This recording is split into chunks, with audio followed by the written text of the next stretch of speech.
Warga harus tahu nih, kasus DBD udah meningkat drastis di mana-mana. Penyakit DBD alias demam berdarah sudah mencapai lebih dari 2.300 kasus. Angka ini mengalami lonjakan dibandingkan bulan Agustus 2023 lalu, di mana hanya terdapat 1.306 kasus. Kasus serupa juga bisa ditemui di Provinsi Jawa Barat yang memiliki kasus DBD terbanyak dengan lebih dari 6.000 kasus. Disusul dengan Bali sebanyak 3.400 kasus, lalu Jawa Tengah, Jawa Timur, dan Nusa Tenggara Barat. Warga, kasus demam berdarah ternyata tidak hanya muncul ketika musim penghujan saja.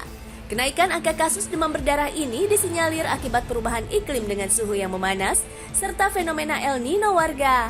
Saat musim panas, musim bertelur pada nyamuk mencapai puncaknya. Nah, suhu yang hangat ini membuat siklus hidup nyamuk jadi lebih cepat.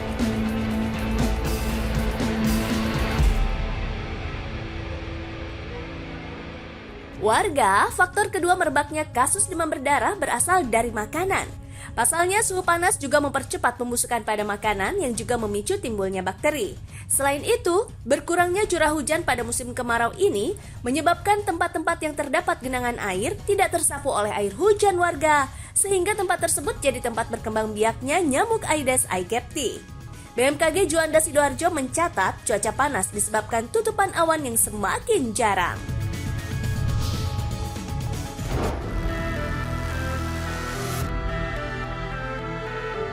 Warga, awal tahun 2023, Kementerian Kesehatan melaporkan 73% kematian akibat demam berdarah pada tahun 2022 adalah anak-anak dengan usia 0-14 tahun. Anak usia kurang dari 15 tahun cenderung memiliki sistem kekebalan tubuh yang masih rendah. Sedangkan pada anak usia 15 tahun ke atas, sistem kekebalan tubuh yang terbentuk sudah mulai kompleks. Warga, mencegah penyebaran demam berdarah dengan meminta fogging atau pengasapan dinilai kurang efektif. Soalnya fogging hanya bisa membunuh nyamuk dewasa. Berdasarkan hasil fogging yang dilakukan sejumlah kelurahan di Kecamatan Tobuali misalnya, masih banyak jentik nyamuk yang tidak mati setelah diberikan asap fogging. Nah, rekomendasi dari WHO dan Kementerian Kesehatan, jentik nyamuk ini bisa dibasmi dengan abate warga. Obat pembasmi jentik nyamuk ini efektif mengontrol fase larva nyamuk sebagai penyebar penyakit. Meskipun kesannya berbahaya bagi jentik, kalau digunakan sesuai dengan aturan, abate tidak berbahaya bagi manusia, ikan, burung, dan organisme lain yang bukan jadi sasarannya kok. Warga, bukan hanya mengandalkan kader jumatik aja ya, butuh upaya pencegahan demam berdarah atau DBD yang dimulai orang tua agar penyakit ini tidak semakin menyebar luas. Warga, genangan air merupakan tempat bagi nyamuk Aedes aegypti berkembang biak. Maka dari itu, menguras dan membersihkan bak mandi minimal seminggu sekali adalah cara pencegahan DBD yang paling utama. Kebiasaan ini bisa membasmi nyamuk Aedes aegypti dan memutus rantai penularan demam berdarah. Yang kedua, warga juga perlu menguras dan membersihkan berbagai wadah penampung air lainnya. Perabotan seperti baskom, kaleng, vas atau pot bunga, ember, dan lain sebagainya bisa menjadi sarang bagi nyamuk jika tidak rajin dikuras. Setelah itu tutup rapat wadah yang kemungkinan bisa menjadi sarang nyamuk atau lebih aman sih, buang wadah-wadah yang sudah usang dan tidak terpakai agar tidak jadi tempat genangan air.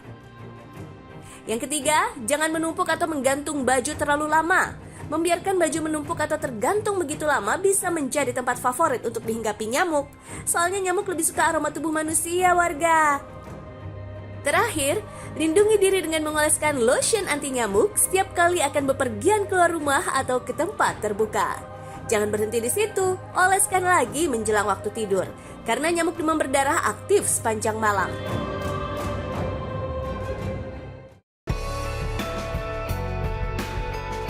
Warga, ada cara alami yang digaungkan oleh Kementerian Kesehatan, yaitu dengan memelihara ikan cupang loh. Rupanya, ikan yang lebih sering dipelihara sebagai ikan hias dan ikan aduan ini dianggap mampu membantu manusia memerangi DBD.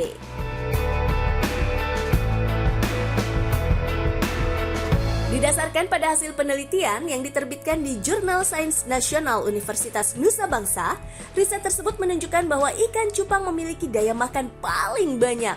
Sebanyak 89 ekor jentik lenyap dimakan ikan cupang dalam waktu 6 jam. Warga, pemerintah juga melakukan berbagai upaya dalam menanggulangi DBD, termasuk melakukan rekayasa dengan menggunakan bakteri Wolbachia. Bakteri ini bisa melumpuhkan virus dengki, sehingga apabila ada nyamuk Aedes aegypti menghisap darah yang mengandung virus dengki akan resisten dan tidak bisa menyebar ke dalam tubuh manusia. Metode ini sudah diteliti dan dikembangkan di 3 kabupaten dan kota di Provinsi Daerah Istimewa Yogyakarta sejak tahun 2016. Hasilnya memuaskan banget warga. Kasus DBD di 3 kota itu menurun sampai 77%. Jumlah orang yang dirawat di rumah sakit karena DBD-nya menurun sampai 86%. Nah itu, teknik ini tetap saja diposisikan sebagai pelengkap dibanding yang tadi ya, PSN, larvasida, dan fogging fokus. Pada bulan Mei lalu, pilot project penanggulangan dengki melalui Wolbachia sudah dilakukan di Semarang, Jawa Tengah, warga. Yang saya dengar nanti, teman-teman mesti sabar, ini kan nyamuknya mesti disebar dulu. Disebarnya 6 bulan. Dia kan mesti saling kawin-kawinkan gitu ya. Kemudian habis kawin mengkawinkan, dari 2 bulan sampai 4 bulan lagi keluar mulai berdampak.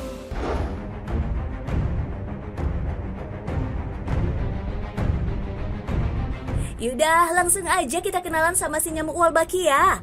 Kita datang ke kantor Eliminate Dengki Project di Yogyakarta. Ini dia, Pak Warsito, salah satu penanggung jawab di laboratorium ini. Kita tanya yuk, sebenarnya apa sih nyamuk Wolbachia itu? Jadi nyamuk berwolbachia itu adalah nyamuk Aedes aegypti yang di dalam tubuhnya mengandung bakteri Wolbachia. Nah warga, karena dimasukkan bakteri berwolbachia, virus dengki di tubuh si Aedes akan tereliminasi, sehingga nyamuk Aedes aegypti tidak akan bisa menyebarkan lagi penyakit DBD. Gitu warga. Wolbachia sendiri adalah bakteri yang lazim ditemukan pada serangga. Nah, di beberapa daerah di daerah istimewa Yogyakarta sudah banyak disebarkan nyamuk berwolbachia ini. Di laboratorium Eliminate Dengki Project di kampus Universitas Gadjah Mada Yogyakarta inilah nyamuk-nyamuk Aedes aegypti berwolbachia dibudidaya. Mulai dari jentik, pupa, hingga nyamuk dewasa lengkap tersedia. Tuh, lihat warga, telur nyamuknya menetas. Seperti ini nih bentuk jentik nyamuk DBD kalau dilihat dari dekat. Dalam seminggu jentik ini berubah jadi nyamuk dewasa. Nggak usah heran melihat ini ya warga. Nyamuk-nyamuk betina ini emang sengaja diberi darah manusia seminggu sekali. Nyamuk betina ini sengaja dipelihara untuk kelangsungan telur-telurnya. Telur-telur ini sanggup bertahan hidup selama 1 tahun loh di udara bebas. Tapi begitu kena air, dia akan langsung menetas menjadi larva dalam 1-2 hari. Nah, telur-telur nyamuk berwolbachia ini akan dibawa oleh tim Eliminate Dengki Project ke pemukiman warga. Lokasinya tak bisa sembarangan, mengingat ini masih dalam taraf penelitian. Hanya daerah tertentu saja yang menjadi area pelepasan nyamuk berwolbachia. Ngomong-ngomong, kita perlu tahu nih, sudah sejauh apa sih perkembangan nyamuk berwolbachia ini di Kota Pelajar? Sebenarnya kami sudah melakukan pelepasan nyamuk berwolbachia di separuh dari Kota Yogyakarta. Saat ini kami sedang melakukan penelitian untuk melihat dampak dari pelepasan itu terhadap kasus demam berdarah di Kota Jogja. Nah, kalau kemudian pada akhir tahun 2019 kita bisa tahu bahwa lebih sedikit kasus demam berdarah di wilayah yang kami lepasi nyamuk Wolbachia, maka kami bisa menyimpulkan bahwa penelitian ini berhasil. Wah, gimana? Keren kan program penangkal demam berdarah dengan cara ini? Mudah-mudahan bisa segera diterapkan serempak di tanah air ya.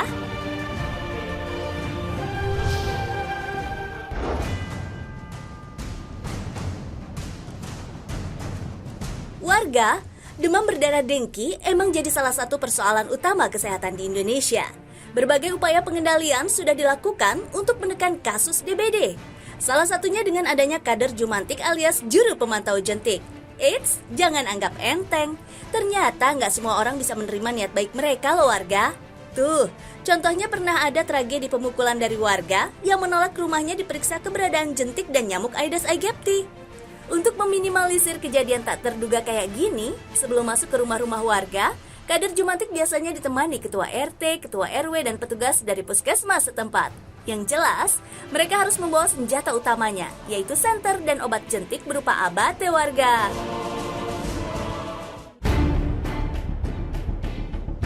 Warga dari banyaknya kader Jumantik yang ada di Indonesia, salah satu yang paling aktif untuk ngecek adanya jentik nyamuk adalah kader Jumantik yang dikoordinasikan oleh Bu Yuli RW 5 Kelurahan Kayu Putih, Jakarta Timur. Ada 6 RT yang diwakili masing-masing kader Jumantik yang bertugas untuk memantau jentik nyamuk yang ada di sekeliling tempat tinggal, terutama di tempat-tempat yang biasa jadi sarang nyamuk, seperti di bak mandi karena jarang dikuras, genangan air di sampah kaleng atau plastik kemasan air minum. Sebelum warganya bisa sekooperatif sekarang, jalannya nggak mulus loh warga. Dulu bangetnya, Bu Yuli pakai jurus andalan berupa tempelan stiker kalau rumahnya nggak boleh dimasukin warga.